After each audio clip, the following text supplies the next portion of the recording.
Ne compte pas sur moi si tu veux que je te plaise. Je vais pas te plaire. C'est plutôt la rémunération en France qui est pas très motivante. Beaucoup de gens qui sont moroses. J'ai l'impression qu'on a plus envie qu'on soit dans des cases. Je l'ai pas choisi, on m'a licencié. C'est mon cas aussi, j'aimerais quitter la France. Pourquoi les gens veulent autant quitter le pays? Pour certains, il y a des priorités au niveau fiscal.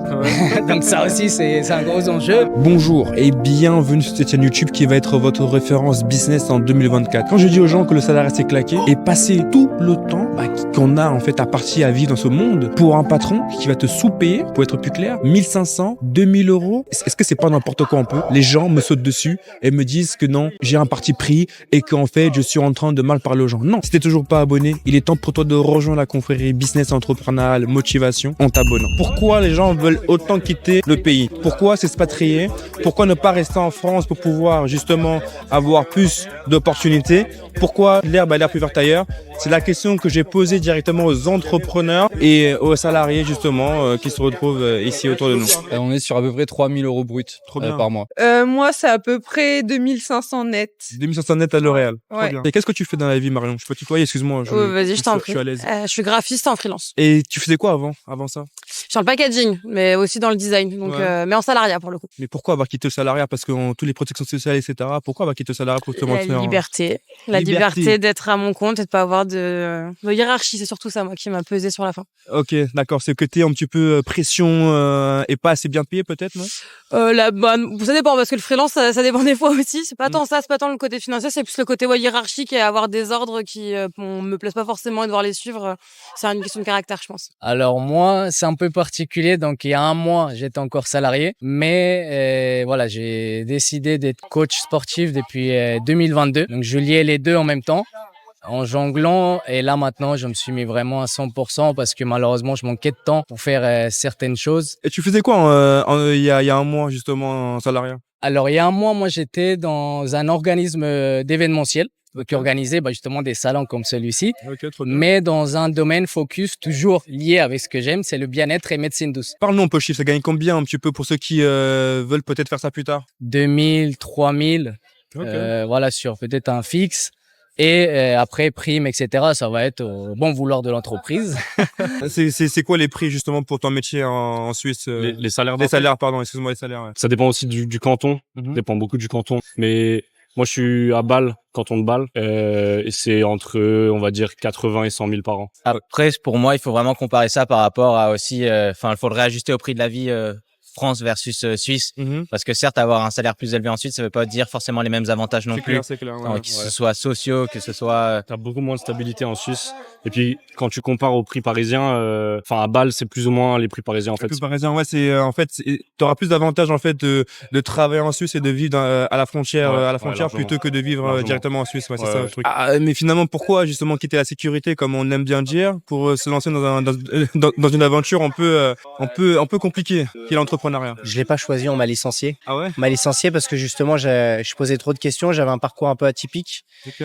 Qu'est-ce qui s'est passé? C'est que j'ai pris le temps de recul et de digérer cette information et de me dire, en fait, oui, si je pose beaucoup de questions, c'est que je réfléchis pas comme les autres. J'en avais marre d'être enfermé dans des cases. Et donc, j'ai voyagé pendant un peu plus de 10 mois en me formant, en définissant ce que je voulais faire. Et puis, j'ai commencé le freelance commercial il y a 1 an et demi. Toi qui as voyagé justement, on est en train de remarquer en fait qu'en France, il y a beaucoup de personnes qui veulent quitter le pays. À ton avis, c'est quoi la cause? Je pense qu'il y en a plusieurs. Après, ce ne sera que mon point de vue et mon opinion. En termes de fiscalité, en termes de comptabilité, en termes de création de société, on se sent souvent seul. C'est très long, très fastidieux. On envoie des mails, on n'a pas de réponse. On a quelqu'un au téléphone, quand on lui pose une question, il n'est pas capable de nous répondre. Fiscalement, c'est pas le meilleur pays. Mon avis à moi, Ton avis à toi, ça m'intéresse. si je devais partir, Ouais. moi j'ai hésité à partir. J'avais prévu de partir l'année dernière en Australie, pas très original, mais voilà. L'Australie est beaucoup plus axée justement sur la valeur que par exemple en France, qui est un peu en retard par rapport aussi au Oui, Canada. ouais. Je pense que d'un point de vue professionnel, à l'étranger, on est moins axé sur le diplôme, alors qu'en France, tu peux faire ça si t'as le diplôme requis, le papier, quoi. Mais sinon, moi, si je devais partir, c'est plutôt parce que travailler, c'est pas la finalité de la vie non plus. Alors moi, j'ai beaucoup de clients qui viennent, qui sont français ou qui viennent de l'Europe. Et souvent, on parle d'un mauvais état d'esprit. Beaucoup de gens qui sont moroses. qui ne voient pas la fin du tunnel, qui ont l'impression qu'on prend beaucoup dans leur poche, qu'il y a trop de charges. Et beaucoup, l'amorosité revient souvent. C'est-à-dire que c'est vrai que moi, je suis partie en Espagne. L'Espagne, même pendant le Covid, les gens, ils étaient heureux. Ouais. Donc, ils dépensaient la moitié, et ça, c'était acté. Enfin, c'était tel quel. Donc, ils prenaient pas 6 bières, mais 3. Mais ils étaient heureux de le faire, et ils continuent. Enfin, les bars ne désemplissent pas. La joie de vivre est toujours pareil, au rendez-vous. Donc, je pense qu'il y a un état d'esprit de faire avec peu, mais faire avec de toute façon. Et en France, peut-être que la France, c'est un grand pays. Moi, j'adore la France, j'adore y revenir, j'adore Paris. Mais peut-être qu'il faut avoir la joie de vivre à l'intérieur pour pouvoir rester peut-être en France. Rester en France, ouais. Le constat, il est simple. Il est impératif, en fait, de pouvoir, en fait, pivoter dans son travail, de pouvoir, en fait, voir des nouvelles choses pour avoir des meilleures idées, des idées beaucoup plus claires. Sortez de votre zone de confort, allez explorer un petit peu ailleurs, entoure-toi des bonnes personnes, abonne-toi sur cette chaîne YouTube, parce que sur cette chaîne YouTube, tu auras la valeur qu'il te faut, nécessaire, pour pouvoir développer ton projet. La plupart, justement, des gens comme toi qui ont quitté le salariat, d'autres, en fait, ne quittent pas forcément le salariat, mais décident carrément de quitter le pays. Pour toi, ce serait quoi la raison? Bah, je pense qu'on a plein. Je pense que ça dépend vachement des gens. Ça peut être une question de envie de voyager, ça peut être une question d'impôt, ça peut être une question de plein de trucs. Moi, c'est vrai qu'à mon compte, je peux bosser d'où je veux, donc c'est pratique. Je bouge aussi pas mal, hein, mais je pense que ça dépend des métiers aussi.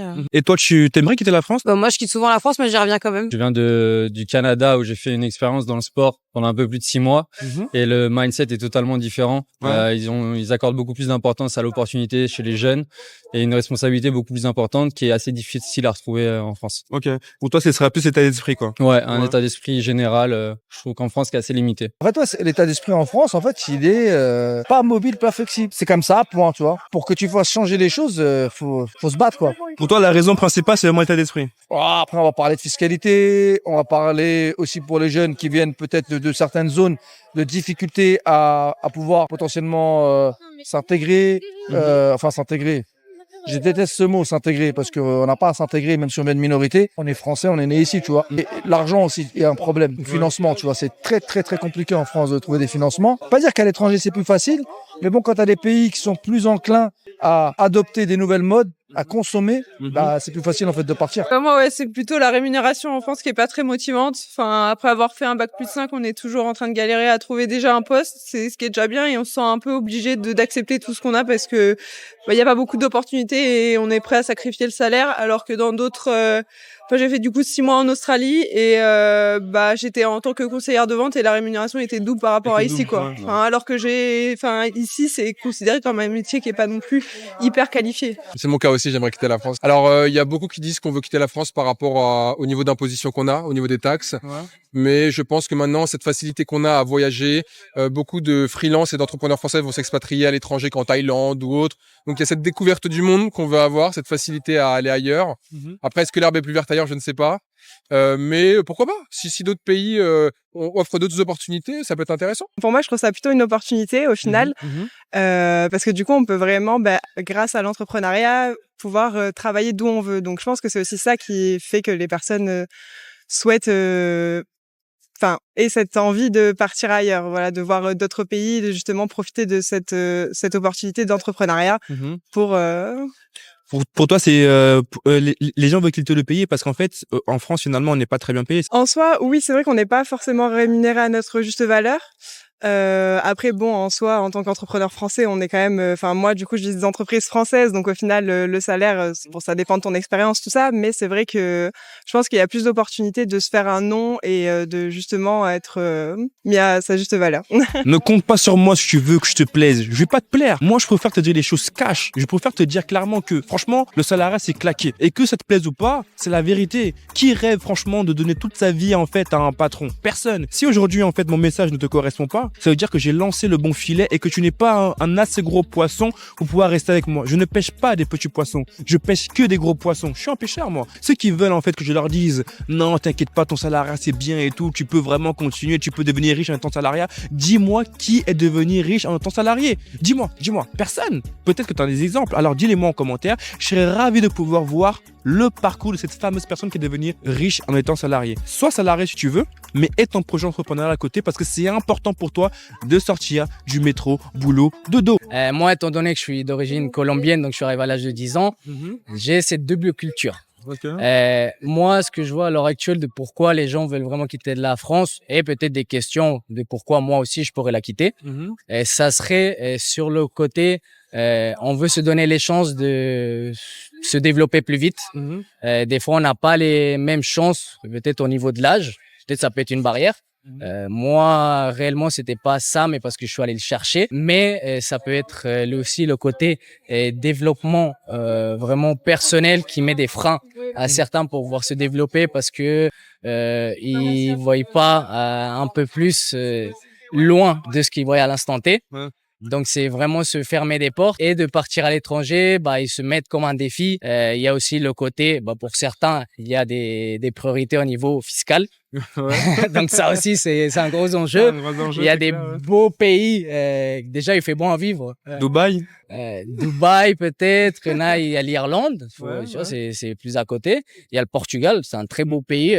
Ça serait un des pays que j'aurais choisi si je souhaite partir. Je pense que le coût de la vie, en France, il est quand même assez élevé. Et même le système économique français, après, de par mon entourage, mes connaissances, je sais que tout ce qui est en termes, par exemple, de taxes, vraiment, le système français, il est assez lourd en truc. Quand je dis lourd, c'est que cette économie, ce système vraiment social, je pense qu'il pèse sur beaucoup de personnes. Vous pensez que c'est le salaire? Je pense que c'est le salaire. Le salaire est beaucoup trop bas pour le coût de la vie et donc du coup en général c'est les étudiants et les gens qui commencent dans la vie active qui se rendent compte qu'effectivement c'est un peu compliqué de subvenir à leurs besoins avec le salaire qu'on a en France. Je pense qu'il y a des lois qui taxent trop les entrepreneurs au lieu de justement les inciter à créer de la richesse et on valorise plus le salariat. C'est vrai. Mais après c'est politique, j'ai l'impression on a plus envie qu'on soit dans des cases plutôt que de se développer soi-même et développer la France. Ça fait 1000 fois que je le dis, mais tu le comprends toujours pas. Donc, si tu n'arrives pas à t'abonner simplement alors que je le dis, alors si je te dis quitte ton salariat, est-ce que tu vas le faire? Non, parce que tu vas dire, mais pourquoi il me dit ça? Non, bref, abonne-toi parce qu'il est important pour toi de rejoindre la confrérie business. Le coût de la vie est devenu tellement cher en France que c'est compliqué de joindre les deux bouts, même avec un salaire plutôt correct. Qui a l'air correct, en tout cas, sur le papier. Sur le papier, c'est correct. Sur le papier.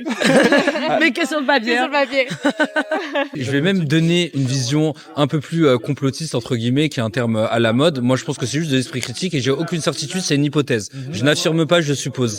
Je pense même qu'il y a une forme d'ingénierie sociale poussant au salariat. Pourquoi? Parce qu'un esprit libre, c'est un entrepreneur. Il aura une forme de liberté d'entreprendre qui aura des conséquences même mentalement au quotidien, de leader ou autre. Donc il y a une volonté de moutoniser, même ça se dit pas, le peuple. C'est une hypothèse. Moi, je suis tout à fait d'accord avec toi avec ce que tu viens de dire et je pense toi aussi, non? Oui, exactement. Je n'osais pas le dire, mais je pense exactement pareil. Il faut oser le dire parce qu'en France, justement, on n'ose pas le faire, on n'ose pas le dire. La découverte, en fait, c'est ce qui attire vraiment les gens et aussi, quelque part, aussi le salaire. Il y a deux choses en disant quitter la France parce que quitter, on dit, pour moi, c'est plus une connotation, on part et on revient plus. C'est plutôt aller découvrir autre chose, gagner peut-être quelques années d'expérience ailleurs et puis après revenir en France pour d'autres raisons. Alors, il y a d'une part, certes, les salaires. Il y a d'une part aussi, on va dire, l'expérience de vie qui est totalement différente, la culture qui est aussi différente. Mais il faut pas mettre le salaire comme place prépondérante raison prépondérante pour quitter la France. Moi, c'est découvrir d'autres choses et vraiment gagner en expérience, gagner en culture, gagner sur plein d'autres sujets différents. Cette pression, je trouve qu'on nous met en tant que salarié en France qu'on retrouve pas forcément dans les autres pays où l'employé va quand même être beaucoup plus valorisé, la vie personnelle va être quand même beaucoup plus à valoriser aussi et on va écouter le salarié en tant que personne et pas en tant que juste pion dans une entreprise. Moi je trouve qu'on ressent quand même beaucoup plus la pression en France et surtout à Paris dans des grosses boîtes le stress, la pression et la fatigue que c'est compliqué à du coup c'est pas gérer, c'est pas forcément cohérent justement par rapport à nos salaires parce qu'on nous demande de faire toujours plus, mais on ne gagne pas assez, c'est pas logique. Ça, c'est sûr. C'est ça, c'est toujours plus, et il faut toujours être le meilleur, il y a beaucoup de concurrence, ça se tire dans les pattes, et il n'y a pas cette solidarité qu'on pourrait retrouver dans d'autres pays. Moi qui j'ai aussi travaillé, pardon, à Londres, par exemple, on était... j'ai aussi travaillé dans des grosses boîtes à Londres et on sent quand même qu'il y a ce côté un peu plus solidaire, où les gens veulent s'entraider et on avance tous dans le même bateau, alors que là, c'est quand même une mentalité un peu plus individualiste qui est plus compliquée à gérer. Merci d'avoir regardé cette vidéo et on se dit à la prochaine vidéo. Ciao.